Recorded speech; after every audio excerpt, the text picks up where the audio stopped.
तो जी हाँ दोस्तों, आज के इस वीडियो में हम बात करने वाले काफ़ी बड़े solid multibagger and market leader company के बारे में, जिसने यहाँ पे हमें लॉन्ग पीरियड ऑफ टाइम में मोर देन 9,500% से भी ज़्यादा के रिटर्न्स कमा के दिए थे। एंड आज ये कंपनी अपने ऑल टाइम हाई के प्राइस से काफ़ी ज़्यादा सस्ते वैल्यूएशन के ऊपर मिल रही है। एंड इस कंपनी के शेयर होल्डर्स के लिए कुछ इंपॉर्टेंट एंड पॉजिटिव पॉइंट्स के बारे में हम आज के इस वीडियो में डिस्कशन करेंगे। And yes, we are talking about Minda industry. Minda के बारे में आज की इस वीडियो में बात करेंगे, देखेंगे क्या कुछ न्यूज़ सामने निकल के आ रही है। लेकिन उससे पहले मेक श्योर चैनल को सब्सक्राइब करना मत भूलना।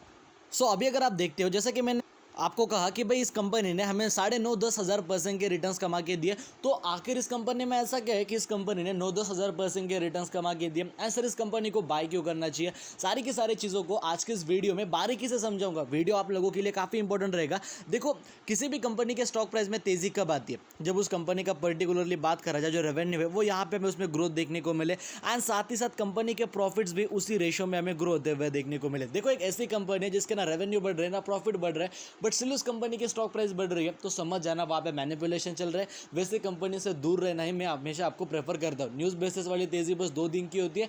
ये फंडामेंटल जिस कंपनी की इंप्रूव होते जाते हैं और तब फिर मार्केट में भी तेज़ी नहीं रही, तभी भी उस कंपनी के स्टॉक प्राइस में आपको तेज़ी जरूर देखने को मिलेगी। ये मेरी बात को देखो, आप याद रखना। अभी अगर आप बात करते हो इस कंपनी का, देखो रेवेन्यू था 2011 में 950 करोड़ का, आज चल रहा है 2023। इस कंपनी का रेवेन्यू 950 करोड़ से बढ़कर कितना हो चुका है, 10,700 करोड़। ना करते हुए हमें इस कंपनी के रेवेन्यू में 1100% का जंप देखने को मिला in time period of 11 years. 11 से 12 साल के अंदर कंपनी का रेवेन्यू मोर देन 1100% से भी ज़्यादा हमें यहाँ पे बढ़ते हुए देखने को मिल रहा है। एंड कंपनी का रेवेन्यू बढ़ना is a normal thing, but company के अपने प्रॉफिट्स को भी उसी रेशियो में बढ़ा पा रही है। कंपनी का रेवेन्यू तो देखो काफ़ी कंपनीज बढ़ा लेती है अपने कैश बंक करके, लेकिन प्रॉफिट्स वहाँ पे दिखाना काफ़ी इंपॉर्टेंट पॉइंट होता है। अभी अगर आप बात करते हो, ऑपरेटिंग प्रॉफिट कंपनी का पहले 84 करोड़ का था, and now it is around 885 crore. So ना करते हुए कंपनी के प्रॉफिट्स के अंदर भी यहाँ पे हमें 1100% का जंप देखने को मिला, जो कि वाकई आप सब लोगों के लिए काफ़ी ज़्यादा बड़ी बात। आप इसे दोस्तों ज़रूर कंसिडर कर ही सकते हो।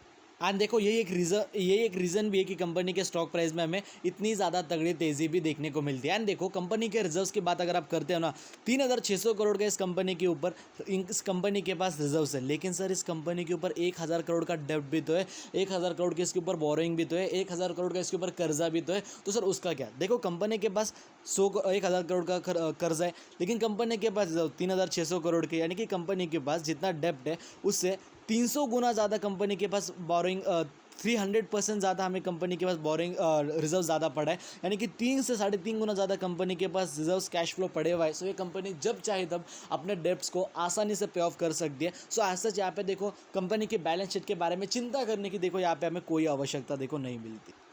एंड देखो, the most important thing in this company is the company share holding pattern. देखो, कंपनी का शेयर होल्डिंग पैटर्न इतना तगड़ा देखने को मिलता है, लाइक प्रमोटर के पास 70% का स्टेक पड़े हुआ है, ठीक है। एंड कंपनी के पास जो FIS है उनके पास 6.5% का स्टेक है, जो DIS, लेकिन आप कहोगे सर FIS के पास पहले 10.5% का स्टेक था। जो फॉरेन इंस्टीट्यूशनल इन्वेस्टर है उनके पास 10% का स्टेक था, उनका स्टेक अभी 6% आ चुका है। उन्होंने इस कंपनी के अंदर 4% के स्टेक को यहाँ पे माइनस करा। सर इसमें कोई ना कोई घोटाला है, लेकिन यहाँ पे FIS का जो स्टॉक मार्केट में आउटफ्लो था वो इस साल काफ़ी ज़्यादा था। काफ़ी सारे शेयर्स के अंदर उन्होंने अपने शेयर्स बेच दिए, ठीक है, काफ़ी सारी कंपनीज के अंदर। बट अगर आप बात करते हो जो अपने इंडियन डोमेस्टिक इंस्टीट्यूशनल इन्वेस्टर है, उनके पास पहले 7.5% का स्टेक था, अभी उनके पास 16% का स्टेक है। उन्होंने अकेले इस कंपनी का अंदर जो स्टेक है उनका वो 120% से भी ज़्यादा ग्रो किया। And the most important point, इसकी जो पब्लिक की होल्डिंग थी वो 11.5 से 6.5 पे आ चुका है, यानी कि रिटेल इन्वेस्टर इस कंपनी के अंदर कम है। सबसे बड़ा स्टेक पहले प्रमोटर के पास, फिर DIS के पास, फिर FIS के पास, एंड फिर पब्लिक के पास। सबसे कम होल्डिंग यहाँ पे पब्लिक के पास। एंड वैसे कंपनीज के अंदर सेफ्टी भी सबसे ज़्यादा होती है, ये बात को देखो आप बिल्कुल भी मत भूलना। एंड इस कंपनी को छोटा मोटा समझने की कोशिश मत करना। 32,000 करोड़ का इस कंपनी का मार्केट कैप है। And the most important point है कि ये कंपनी ऑल टाइम हाई के प्राइसेस सस्ते वैल्यूएशन के ऊपर भी काफ़ी ज़्यादा मिल रही है।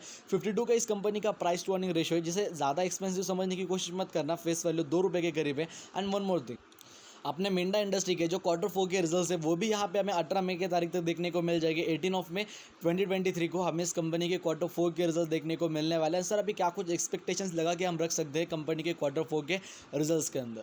तो देखो, सबसे पहली बात, इस कंपनी के कॉम्पिटिटर कौन कौन है, रिजल्ट जानने के लिए मैं कह रहा हूँ। इस कंपनी के कॉम्पिटिटर्स आते हैं, लाइक दोस्तों देखो Q4 की अगर बात करें तो इसके कॉम्पिटिटर्स आते हैं सच एज अपनी मदरसन सुमी कंपनी हो गई, बोश कंपनी हो गई, अपनी एंडोरेंस कंपनी हो गई। सो मदरसन सुमी की अगर पर्टिकुलर मैं बात करूँ तो वहाँ पे एक्सपेक्टेशंस लगाए जा रहे कि कंपनी के प्रॉफिट्स 100% बढ़ जाएगी। अभी देखो 100% का प्रॉफिट बढ़ना ये अपने आप में काफ़ी बड़ी बात है, लेकिन ऐसे मार्केट में एक्सपेक्टेशंस लगाए जा रहा है। ऐसा नहीं कि भाई ऐसी इसी हिसाब के हमें नंबर्स देखने को मिलेंगे, उन सारी चीज़ों को टाइम है। कंपनी के क्वार्टर फोर के नंबर्स अब तक आए नहीं है, बट ऐसा एक्सपेक्टेशन है, तो अभी देखते हैं उसको क्या हिसाब रहेगा कंपनी के क्वार्टर फोर के रिजल्ट्स का।